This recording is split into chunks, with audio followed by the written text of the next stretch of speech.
लोकांपर्यंत गेल्याशिवाय लोकांच्या समस्या कळत नाही. हं. पांधन रस्त्याची समस्या ही पूर्ण राज्याची आहे. आता तुमच्या लक्षात आलं, आता वेगवेगळ्या योजना येत आहेत, पूर्ण राज्याची अनेक वर्षापासून आहेत. तर सरकार झोपलं होतं, निधी नव्हता, हे करण्यापेक्षा माझं म्हणणं असं राहील की लोकप्रतिनिधींनी त्या प्रश्नाकडे कधी गांभीर्याने बघितलं नाही. न बघण्याचं कारण असं, कधी ते तळागाळापर्यंत पोहोचलं नाहीत.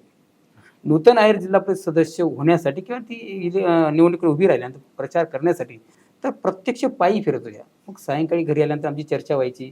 मी आज इथं गेली होती, तिथं रस्ता नव्हता, गाडी इतक्या लांब लावली, तिथं त्या घरी गेलो, बांधाने गेलो, हे गेलो. मग प्रकर्षाने मला ते नेहमी खटकायचं. अभ्यास करताना एक लक्षात आलं की पांधन रस्त्याला शासन निधी देत नाही. आता दिला असेल, पण त्यावेळेस पांधन रस्त्यावर कुठेही निधी खर्च करता येत नव्हता. निधी मिळत नाही म्हणून ते काम थांबलं होतं.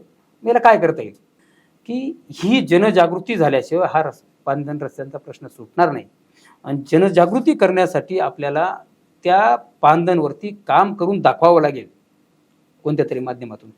म्हणून निदान स्वखर्चाने का होईना, प्रायोगिक तत्वावर मी अशा 20-22 गावांमध्ये 15-16 पांधन रस्त्या स्वखर्चाने केल्या. तेव्हा लोकांना पांधन रस्त्याचं महत्त्व कळालं.